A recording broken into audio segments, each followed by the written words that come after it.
தமிழர்களின் number 1 choice Tamil matrimony.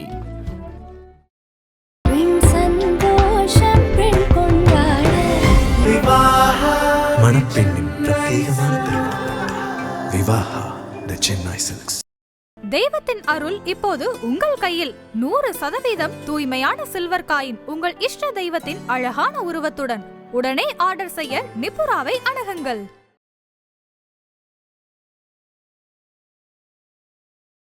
கோயில் கருவறையில வெறும் 2 பேர் சேர்ந்து தூக்கக்கூடிய ஒரு கல் சிலை கோவில் வாசலுக்கு வரும்பொழுது கிட்டத்தட்ட 128 பேர் ஒன்னா சேர்ந்தா மட்டும்தான் அசைக்கவே முடியும். இந்த அதிசயம் எங்க நடக்குதுன்னு உங்களுக்கு தெரியுமா? குழந்தை வளர்ந்து மங்கையா மாறுறாங்க. மங்கைய திருமணம் செய்து கொள்ள பெருமாள் வராரு. பெருமாள் வந்தா கூடவே கருடாழ்வாரும் வருவார் இல்லையா? கருடாழ்வாரும் வராரு.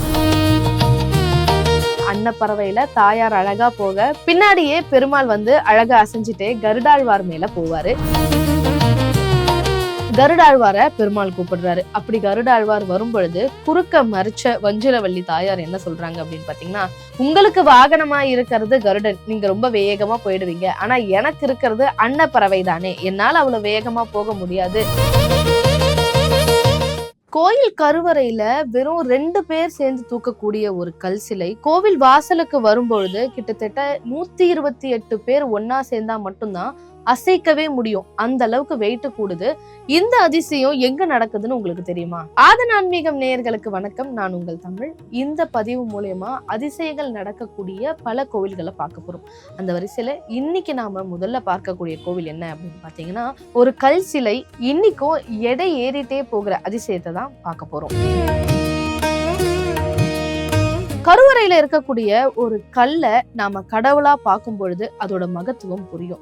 ஆனா கடவுளே இல்லைன்னு சொல்றவங்களுக்கு கூட இன்னைக்கு நான் சொல்லக்கூடிய ஒரு விஷயம் ஒரு ஆச்சரியத்தை கொடுக்கும். பல நாட்டு விஞ்ஞானிகள் எவ்வளவோ ஆராய்ச்சி செய்து கூட இது ஏன் நடக்குது அப்படின்னு கண்டுபிடிக்க முடியல. ஆமா, நம்மளுடைய நாச்சியார் கோவில்ல இருக்கக்கூடிய கல் கருடன் சிலையில தான் இந்த அதிசயம் நடக்குது.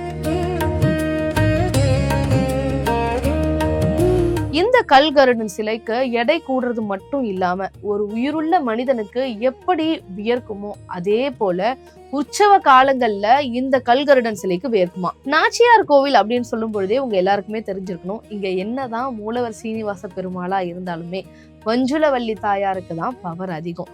இதுக்கு பின்னாடி ஒரு புராண கதை இருக்கு. புராணங்களின் படி முந்தைய காலத்துல மேதாவி அப்படின்ற ஒரு மகா முனிவர் இந்த இடத்துல ஒரு தவம் செய்யறாராம். என்ன அப்படின்னு பாத்தீங்கன்னா, மகாலட்சுமியே வந்து எனக்கு குழந்தையா பிறக்கணும் அப்படின்னு சொல்லிட்டு அவருடைய தவத்துக்காக மகாலட்சுமியே அவருக்கு குழந்தையா கிடைக்கிறாங்க. அதுவும் எங்க அப்படின்னு பாத்தீங்கன்னா, வஞ்சில மரம் அப்படின்ற ஒரு மரத்துக்கு கீழே.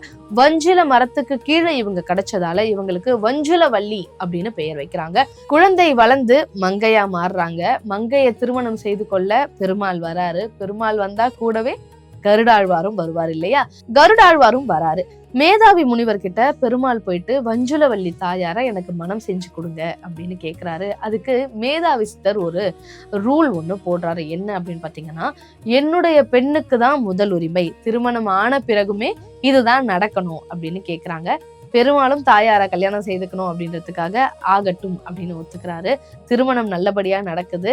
தன்னுடைய பெண் தன்னோடவே இருக்கணும் அப்படின்றதுக்காக இந்த இடத்துலயே இருக்கணும் அப்படின்னு மேதாவி முனிவர் கேட்க தாயார் கூடவே பெருமாளும் இங்கேயே தங்கிடுறாரு.